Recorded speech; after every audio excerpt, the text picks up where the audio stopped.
ministro de Agricultura dio algunos detalles de lo que va a contener el proyecto de ley que presentará el gobierno para regular todas las subdivisiones de predios agrícolas. Vamos a estar hablando de esto, también de otros temas de contingencia, con el senador del Partido Socialista, Fidel Espinosa. Senador, bienvenido, ¿cómo está?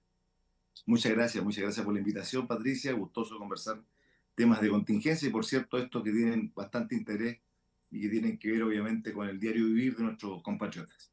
Eso, senador, antes de hablar directamente de las parcelaciones, cómo le está viendo, las directrices que ha dado el ministro, incluso acá en Emol TV, le quería consultar por la situación sanitaria que vive el país. Todo lo que hemos visto en los últimos días, la alta ocupación de camas críticas ante la circulación de virus respiratorios y, por supuesto, la polémica en la que está en estos momentos el Ministerio de Salud por el no haber llamado a una clínica y probablemente así haber tenido otro destino con otra situación de un infante. ¿Cómo está viendo esta situación? Bueno, la situación está crítica y el llamado que uno como autoridad tiene que hacer también es el autocuidado de las familias. Tenemos los hospitales con camas críticas con muy poca capacidad de por sí de poder recibir más personas que tengan la posibilidad de ser atendidas debidamente, y eso significa que tenemos sobre el 94%, por ejemplo, la región nuestra de los lagos de las camas ocupadas, y eso significa que hay que tener cuidados muy importantes también en los establecimientos educacionales. Las propias autoridades de salud han señalado que es fundamental el cuidado en la familia, en la escuela, no salir, ¿no es cierto?, a los centros comerciales con menores de edad, con adultos mayores. Eso es lo primero. Lo segundo es que estamos en una situación crítica porque lamentablemente tenemos un gobierno que de una u otra manera no otorga responsabilidades políticas cuando hay hechos que así lo meritan. Ocurrió cuando perdimos las elecciones, no hubo ni una responsabilidad política en el comité político, y hoy día nos ocurre de nuevo. O sea, el presidente sube en la encuesta porque tiene una muy buena y excelente cuenta pública desde mi punto de vista, y todo lo que sube se echa a perder en una semana porque las autoridades no han estado a tono, obviamente, con lo que el presidente ha pedido, que es no cometer más errores. Y es un error, obviamente, hoy día tener que reconocer por parte del gobierno que nadie llamó a la clínica Las Condes para haber visto que se hubiera puesto en operación el sistema que hubiese permitido, por lo menos, haber luchado por la vida de esta lactante que falleció. Entonces, son hechos desafortunados, pero que tienen, desde mi punto de vista, responsabilidades políticas que asumirse.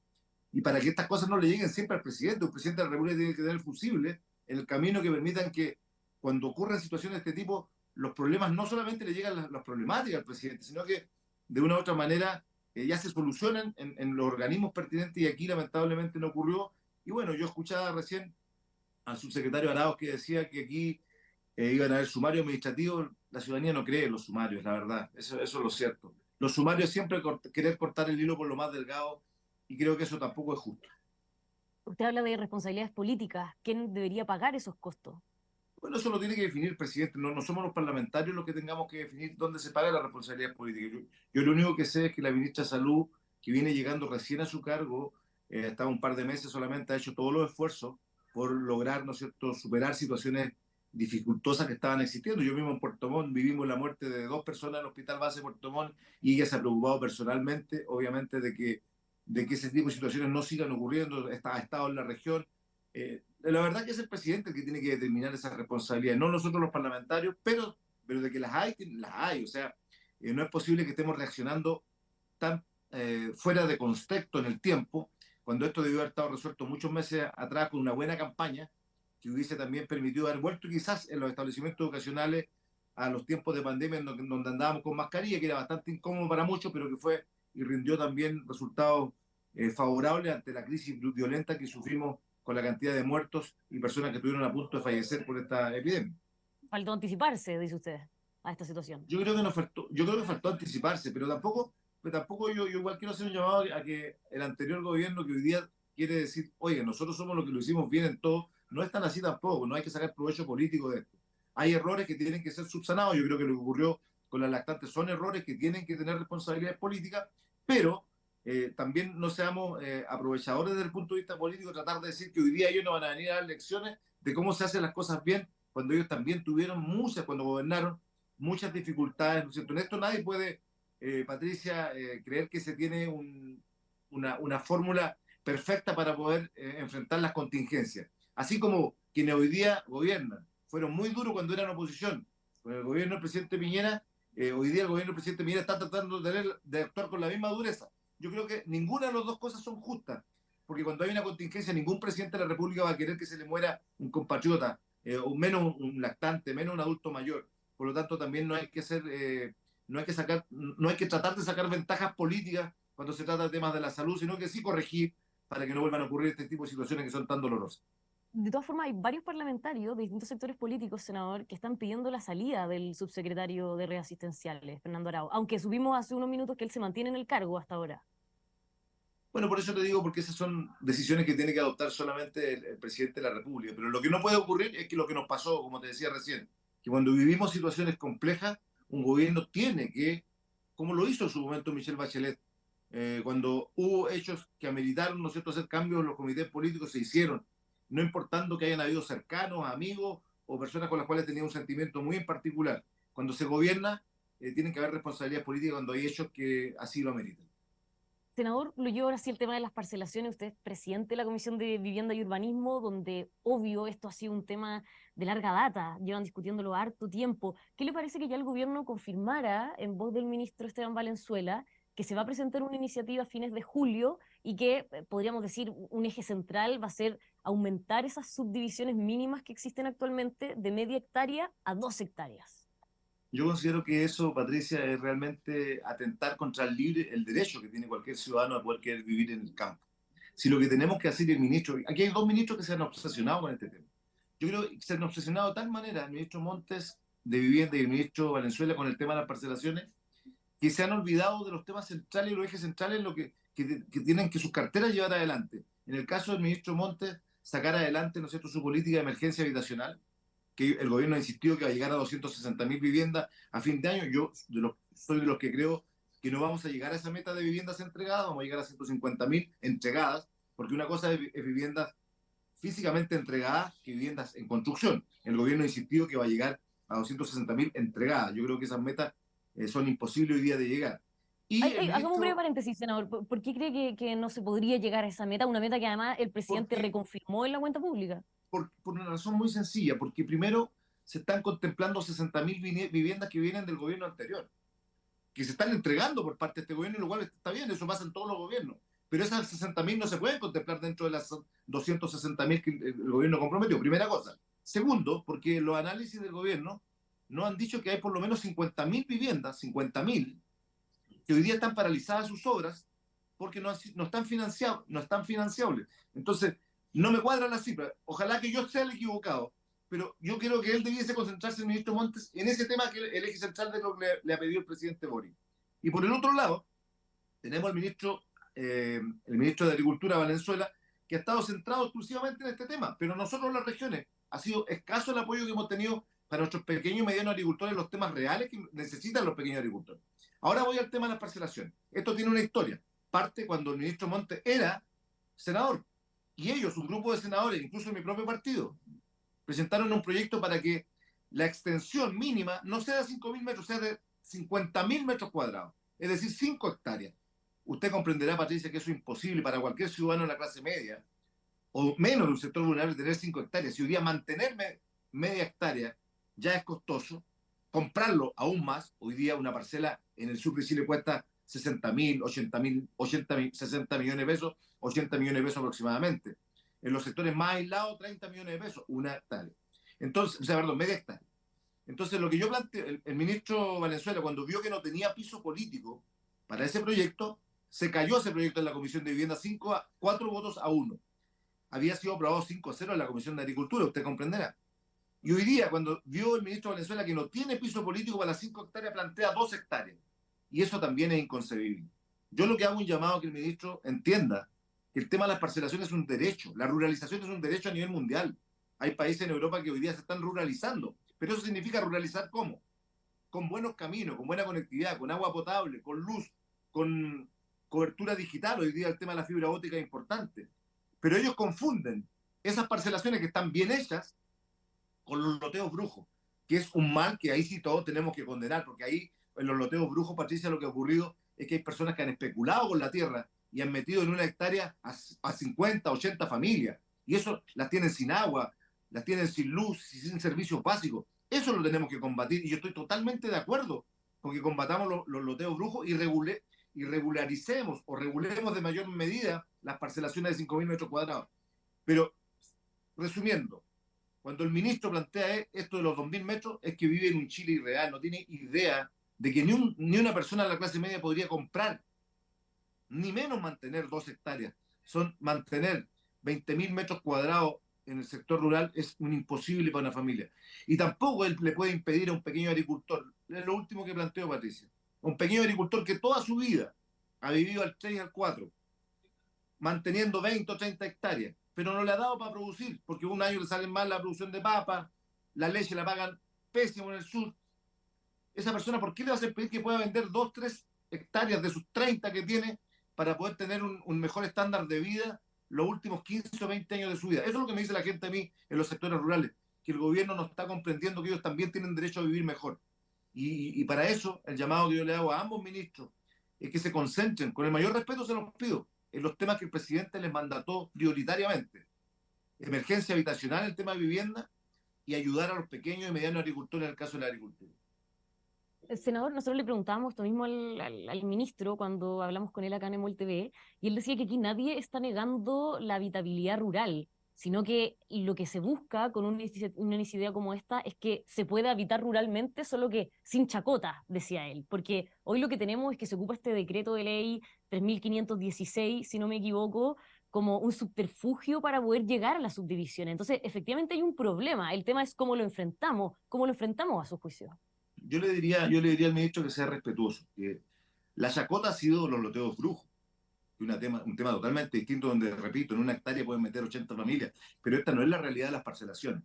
Yo le diría a él que él no haga del Ministerio de Agricultura una chacota, lo digo con mucho respeto, que esto es un tema serio, es un tema que tenemos que visualizar de futuro. Las parcelaciones cuando son bien hechas, Patricia, y yo le invito a Emol, ¿no es cierto?, que visite lo que son las parcelaciones que tienen agua, luz, conectividad, buenos caminos.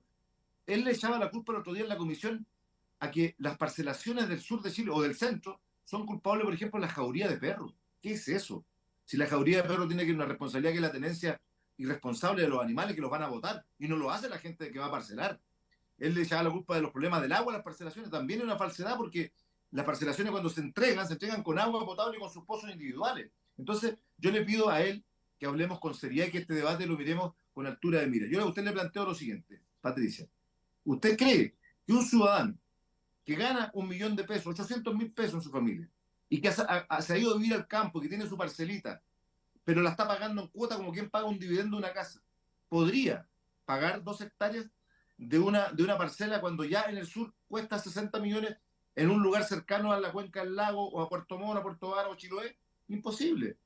Imposible sería endeudar. Primero, el banco no le daría un crédito para eso, y segundo, sería negarlo. O sea, lo que hay detrás de la medida del ministro Valenzuela es una forma soterrada de decir nunca más parcelaciones. Y eso no lo vamos a permitir, pero lo vamos a ganar democráticamente. Su proyecto no tiene viabilidad política y pretendemos no darle viabilidad política porque es alejado de lo que quieren los chilenos de la clase media y de los sectores más vulnerables. Ya, no le gusta esta idea, dice que no le va a dar ese voto, senador, pero entonces, ¿de qué manera se enfrenta el problema de las subdivisiones? Porque, Regulando, ¿y de qué forma? regulando, exigiendo que tienen que tener caminos con tales medidas, 8 o 10 metros. Eso permite que no se entreguen parcelaciones como lo hacen los loteos brujos que entregan un callejón donde no entra ni la ambulancia.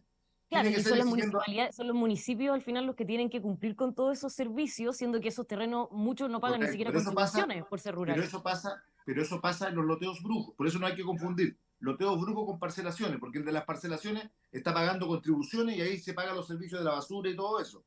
En lo otro, en los loteos brujos, ocurre lo que usted señala claramente y eso hay que impedirlo. Y estamos en un proyecto de ley que busca penalizar a quien, por ejemplo, venda de esta manera indiscriminada sitios para hacer vivir a la gente en condiciones inhumanas, como me ocurrió el otro día en Puerto Montt, en un lugar que se llama Metrenquén, en donde me contaron que una propietaria había vendido 1.500 sitios en los últimos años, 1.500.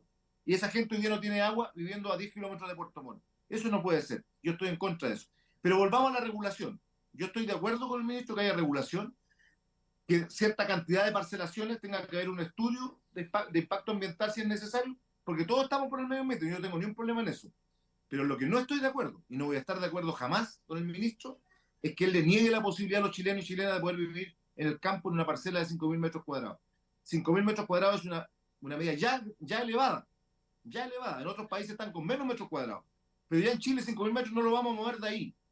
Pero ya mantener eso hoy día, mantener para cortar el pasto, para mantener todo lo que significa lo que es una estructura territorial de esas características, cuesta plata. Hoy día hay miles de compatriotas nuestros que se han ido a vivir en un sector rural y viven felices con sus animales, con su huerto familiar.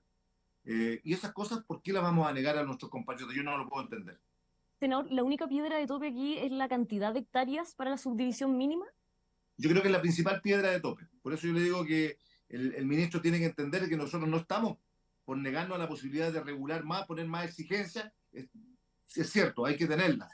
No puede ser que alguien, por ejemplo, compre un campo agrícola, 100% agrícola, y lo quiera destinar exclusivamente al tema habitacional, porque ahí vamos a estar negando la posibilidad de que en el futuro tengamos, ¿no es cierto?, producción para de alimentos para nuestros hogares.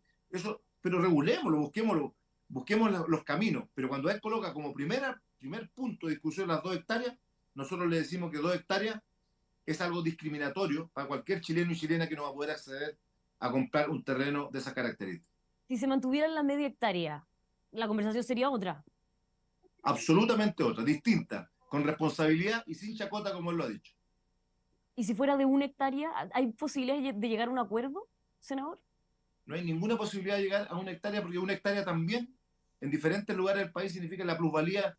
Mire, Patricia, la plusvalía en el último año de los terrenos han ido a las nubes.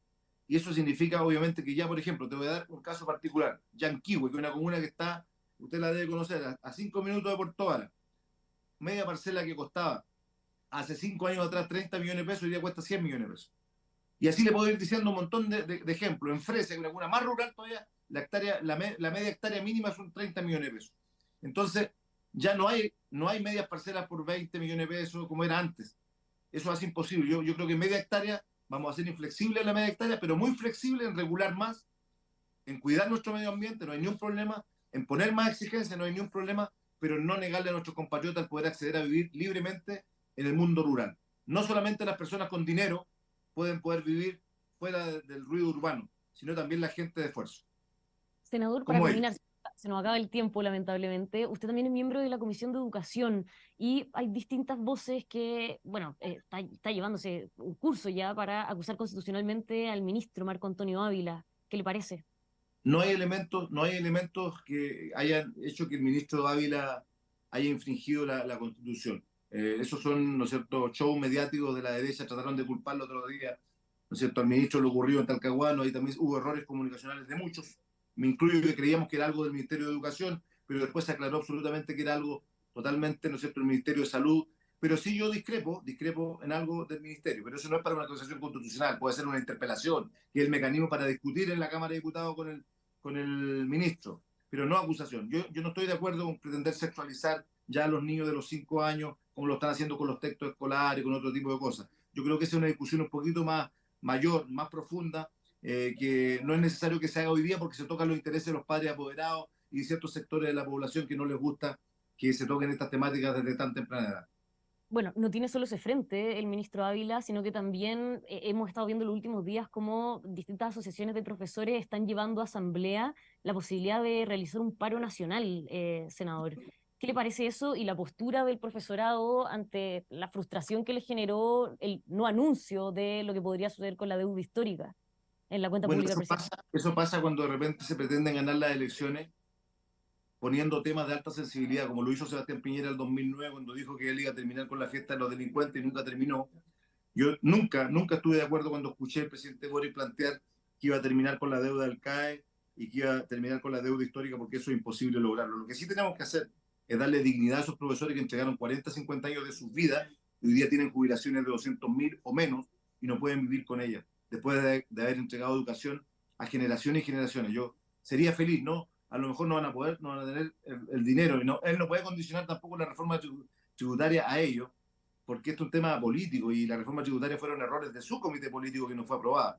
Se equivocaron sus ministras que no lograron los votos dentro de la Cámara para lograr la aprobación. Entonces, desde ese punto de vista, no puede hoy día pretender transmitir eso, trasladar ese error político de su comité a la esperanza, al sueño de las miles de personas que soñaban que el presidente iba a mejorar la deuda histórica. Yo hoy día me conformo, te digo con mucha profundidad, con que hay una mejora sustancial de la jubilación a esas personas que entregaron una vida educando generaciones y generaciones y que hoy día no les alcanza para vivir.